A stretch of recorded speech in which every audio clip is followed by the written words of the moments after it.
This is a recast of Bheria's 2,000-word piece. Is Turkey becoming more religious under Erdogan's rule? Yes, it is. The Muslim Skeptic from the Muslim Skeptic. This article argues that liberal activists overlook other factors of secularization and that Turkey has become more religiously devoted under AKP rule. Let's listen in.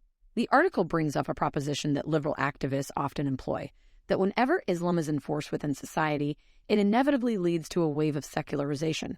Right. And they claim that this is due to the political aspects of religion and turn a blind eye to other factors that could contribute to secularization.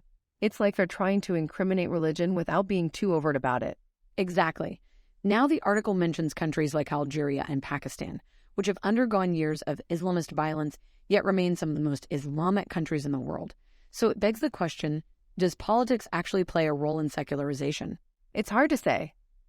The article points out that removing politics from religion would make it an incomplete Islam and can't be a real force against liberal agendas. They also bring up Turkey as an example, citing that religiosity has decreased since Erdogan's AKP rule in 2002. Liberal activists make sensationalist claims about this supposedly drastic rise in deism without evidence from comprehensive research. Yeah, it turns out that only 8% of Turkish society falls into the secular non-believer group, and less than 2% identifies as deists. This makes it clear that deism is not a widespread phenomenon in Turkey. But this still doesn't answer whether Turkish society became more or less religious under AKP rule.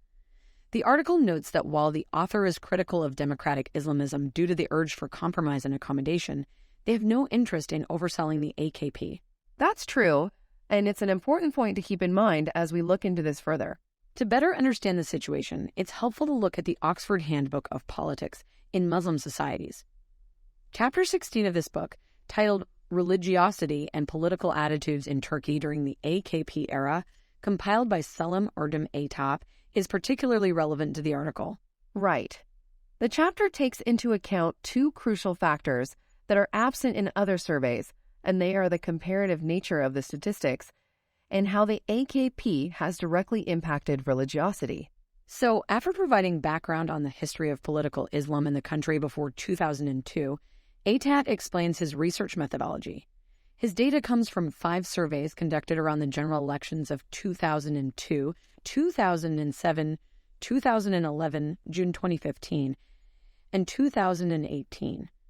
Each of these surveys had a sample size ranging from 1,642 to 2,156 and was a nationally representative face-to-face survey. The results of his survey are quite interesting. Figure 16.1 presents the distribution of non-devout, devout, and very devout individuals across the surveys.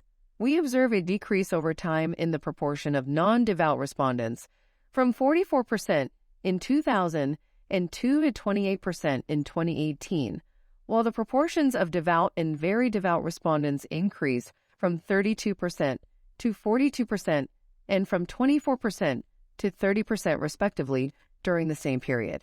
That's a pretty major transformation. Basically, the AKP rule from 2002 till 2018 has certainly brought Turkish citizens closer to Islam. This is to the extent that 72%, almost 3/4, are classified as devout, with 30% of this number being classed as very devout. This is quite a significant development as the very devout now outnumber the non-devout 28%. So what are some potential reasons for this transformation? Well, in the conclusion of the chapter, it was noted that many devout Muslims no longer think that they face oppression or limitations on worship. It's clear that the AKP's positive approach toward Islamic religiosity in public life has led to a rapprochement between devout Muslims and the political regime. This probably signals a feeling of safety among Muslims, which has led them to be more open to expressing their faith in public or engaging in religious activities. Additionally, it could be that many people were formerly classified as non-devout simply because of a lack of opportunity or access to engage in religious activities or express their faith due to restrictions imposed by the regime prior to 2002. With these restrictions lifted by the AKP rule, many people have been able to express their faith more openly, which may have contributed to the rise in religiosity among Turkish people.